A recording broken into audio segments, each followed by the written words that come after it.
In this lesson, we will be creating editor preview feature to our controller. So we can always preview our animation with a simple slider inside the editor. Let's get started. Let's create new C# script.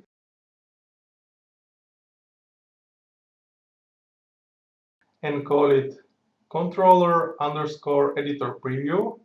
And let's open it. Clean the file, remove the mono behavior because this will be normal class, and let's add system.serializable attribute so we can see the class variables inside editor. Let's add public bool preview variable with the default value false, which will be responsible for turning on and off the preview.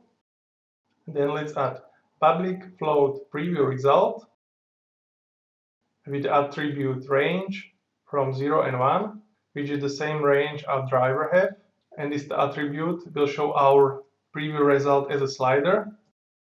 Then let's create public bool I have initial value equals false.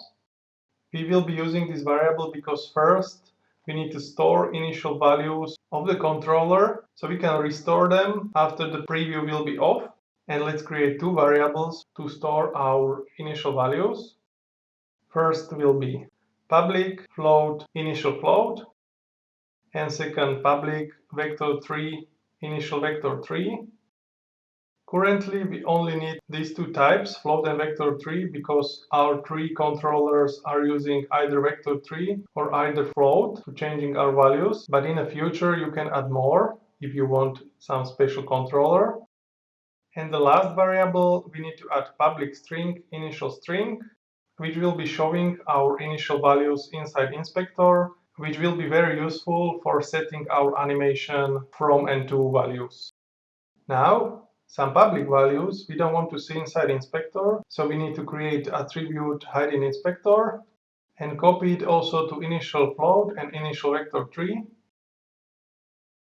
To continue, let's create method public void preview my value with a controller parameter of name myController. So we will be providing our controller to this preview my value method so it can store initial values. And inside let's write if preview equals true, that means we turn on the preview. And if I have initial value equals false, that means we didn't store yet the initial value. First, let's store our initial value. So we will write myController.getInitialValue, and this as a parameter. You can see this getInitialValue method doesn't exist yet, but we will be implementing it shortly inside our controller class. So right now, let's don't worry about it. And let's write I have initial value equals true because we will already have it. And now, when our initial value is stored, we can set the controller to our preview value so we can see it. So let's write myController.setValues and a preview result as a parameter. Now we need to create else statement when we turn off the preview. And let's check if I have stored my initial value. So if I have initial value equals true, we need to restore our initial values back to the controller. So let's write myController.setInitialValue and this as a parameter. Also, this method doesn't exist inside controller, but we will be implementing it shortly. For now, just write I have initial value equals false, because when we turn off the preview, we also want to reset I have initial value. Now save the file. Switch to our controller class, and let's instantiate here our editor preview class. So let's write public controller_editor preview equals new controller_editor preview class. And let's create our non-existing methods, but they will be abstract, so we will implement them inside our specific controllers. So let's create public abstract void get initial value with the editor preview as a parameter. and also public abstract void set initial value, also with editor preview as a parameter. Now we want this preview only inside the editor, so for safety let's turn off our preview inside start method. So let's create private void start, and inside let's write editor preview.preview equals false, and also we need to restore our values. So let's write editor preview dot preview my value with this controller as a parameter. Let's change color. Now what we are still missing is the option when we press preview inside editor and it will start it. But luckily we can use onValidate method. So just write there editor preview dot preview my value and this controller as parameter. Now we finished our controller abstract class. So let's save the file. And the last thing what we need is to implement our new abstract methods to our specific controllers. So let's first open controller transform script.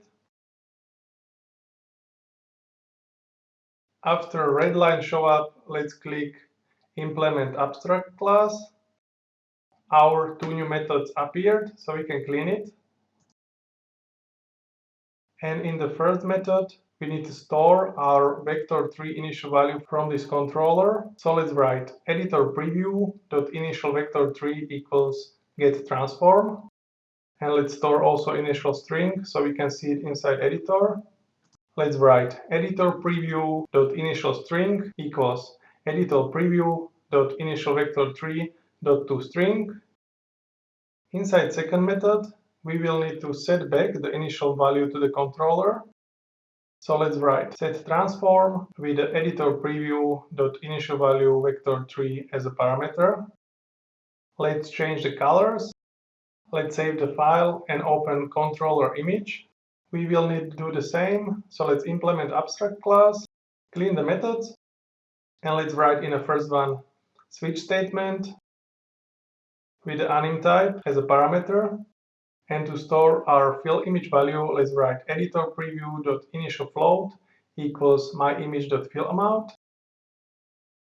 Editor preview.initial float equals myImage.color.alpha. Clear the switch statement. And to store our initial string, let's write editor preview.initial string equal editor preview.initial float to string. And inside set initial value method, let's write set values from curve with the editor preview.initial float as a parameter.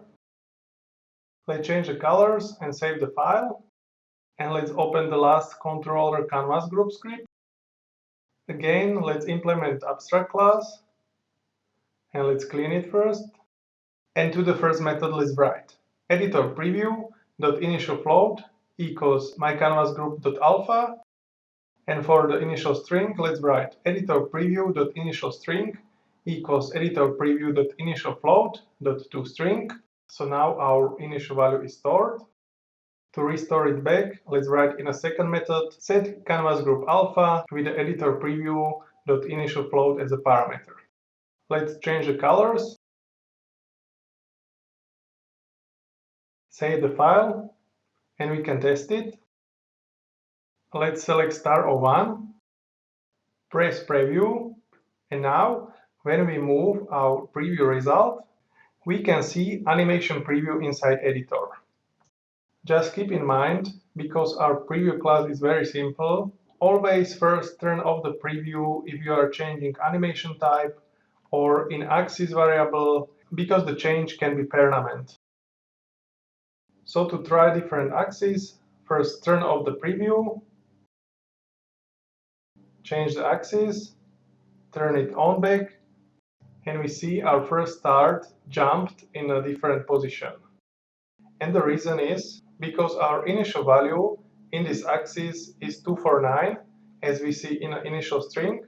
So if we change our from value to 249, it will start exactly from the place where it should. Let's turn off the preview, change back our from value and indexes, and let's select our canvas group test game object. Turn on preview and move the slider, and we see also canvas group is working nice. And for the last test, let's select driver test game object, turn on preview, move the slider, and we see for image fade animation type is working nice. Now let's try image fill, but first don't forget to turn off the preview. So let's switch it to fill image, turn on the preview, and we see also the fill image works nicely. So that's it for this lesson. We finish our preview class. So thank you and see you in the next one.